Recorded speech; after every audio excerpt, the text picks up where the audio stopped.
ನಾವೆಲ್ಲ ನಮ್ಮನ್ನ ಕಳ್ಕೊಂತ ಇರ್ತಕ್ಕಂಥ ಒಂದು ಸಂದರ್ಭದಲ್ಲಿ ನಮ್ಮ ಕಾಡುಗೊಲ್ಲರ ಒಂದು ಅಪರೂಪದ ಒಂದು ಸಂಸ್ಕೃತಿಯನ್ನ ನೀವು ಉಳಿಸಿ ಬೆಳೆಸಿ ಬಂದಿರೋದಕ್ಕೆ ನಾನು ನಿಮ್ಮೆಲ್ಲರ ಪರವಾಗಿ ಮೊದಲಿಗೆ ಹೃತ್ಪೂರ್ವಕವಾದಂತಹ ಧನ್ಯವಾದಗಳನ್ನ ಈ ಹಟ್ಟಿ ಜನತೆಗೆ ನಾನು ಅರ್ಪಿಸ್ತಾ ಇದ್ದೀನಿ.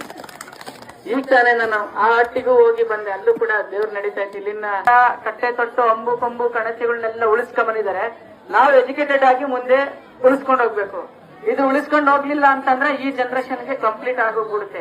ಹಾಗಾಗಿ ಇಲ್ಲಿ ಕೊಲ್ಲಾಪುರದಮ್ಮ ದೇವರಿದೆ, ಮಾರಮ್ಮ ದೇವರಿದೆ, ಭೂತಪ್ಪ ಸ್ವಾಮಿ ದೇವರಿದೆ, ಇನ್ನು ಹಲವಾರು ದೇವರುಗಳು ಇಲ್ಲಿಗೆ ಬಂದಿದೆ ಅಂತ ಕೇಳ್ಕೊಳ್ಪಟ್ಟೆ.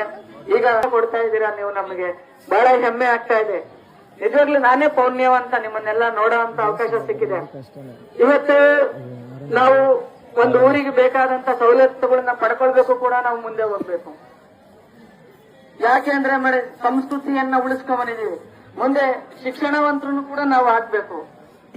ನಿಮ್ಗೆಲ್ಲ ಬಹಳ ವಿಷಯ ಅಂತಂದ್ರೆ ಈಗ ನನ್ನ ಮೊನ್ನೆ ಜಡ್ಜ್ಗಳು ಎಕ್ಸಾಮ್ ಅಲ್ಲಿ ಸಾಕಷ್ಟು ಚಿಕ್ಕ ವಯಸ್ಸಿಗೆನೆ ಜಡ್ಜ್ಗಳು ಆಗಿದ್ದಾರೆ. ಯಾರು ಕೇಳಿದ್ರೆ ವಿಷಯ, ಸಾಕಷ್ಟು ಜನ ವಿದ್ಯಾರ್ಥಿಗಳು ಜಡ್ಜ್ ಆಗಿದ್ದಾರೆ. 25 ವರ್ಷಕ್ಕೆ, 21 ವರ್ಷಕ್ಕೆ, 30 ವರ್ಷಕ್ಕೆಲ್ಲ ಆಗಿದ್ದಾರೆ.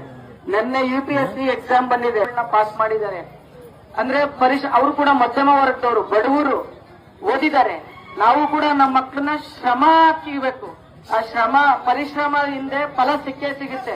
ಪ್ರಯತ್ನ ಮಾಡ್ತಾ ಇರ್ಬೇಕು. ಈ ಊರಿಗೆ ಬೇಕಾಗಿರ್ತಕ್ಕಂಥ ಸವಲತ್ತುಗಳು ಏನಿದೆ, ಮೂಲಭೂತ ಸೌಕರ್ಯಗಳು, ಅವುಗಳನ್ನ ನಾವು ಪಡ್ಕೊಬೇಕು ಅಂದ್ರೆ ನಾವು ಎಜುಕೇಟೆಡ್ ಆಗ್ಲೇಬೇಕು. ಹಾಗಾಗಿ ನೀವೆಲ್ಲರೂ ಎಜುಕೇಟೆಡ್ ಕೂಡ ಆಗಿ, ಮೌಢ್ಯಾಚರಣೆಗಳು ನಮಗೆ ಬೇಡ. ಇಂತಹ ಸಾಂಸ್ಕೃತಿಕ ಉತ್ಸವಗಳು ನಮಗೆ ಬೇಕು. ಅಂದ್ರೆ ಈ ಮೌಲ್ಯಗಳು ಇವತ್ತು ಸಿಗಲ್ಲ. ಮೌಢ್ಯಾಚಾರದಿಂದ ನಾವೇನು ಮಾಡಕ್ಕಾಗಲ್ಲ. ಉತ್ಸವ ಮಾಡಬೇಕು, ಸಂಸ್ಕೃತಿ ಉಳಿಬೇಕು, ನಮ್ಮ ತನವನ್ನ ಶ್ರೀಮಂತವಾಗಿಗೊಳಿಸಬೇಕು. ಅಂಟುದಿ, ಚಿತ್ತಲಾರ, ಕೊರವಂಜಿ, ಇವೆಲ್ಲ ನಮ್ಮ ಪದಗಳು. ಈ ಎಲ್ಲಾ ನಮ್ಮ ಪದಗಳು ನೀವು ಕೋಲಾಗ್ತಿರಲ್ವ ಇವತ್ತು? ಕೋಲಾಗ್ತಿರಲ್ವ ಇವತ್ತೆಲ್ಲ ದೇವ್ರ ಮುಂದೆ? ಆ ಕೋಲಾಟದ ಹೆಜ್ಜೆಗಳಲ್ಲಿ ಒಂದು ತತ್ವ ಇದೆ. ಅದು ನಮ್ಮ ಸಂಸ್ಕೃತಿ, ನಮ್ಮ ಬುಡಕಟ್ಟು ಸಂಸ್ಕೃತಿ. ಅದನ್ನ ನಿಜವಾಗ್ಲೂ ಬಿಡಬೇಡಿ.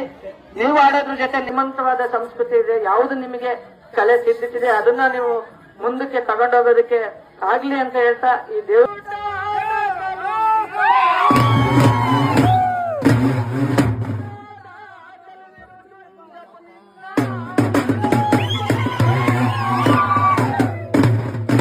ಆಶೀರ್ವಾದ ನಾನು ಪಡ್ಕೊಂಡಿದ್ದೀನಿ ನಿಮ್ಮೆಲ್ಲರ ಮೂಲಕ ಅಂತ ಹೇಳ್ತಾ, ನಿಮ್ಮೆಲ್ಲರಿಗೂ ಒಳ್ಳೇದಾಗ್ಲಿ.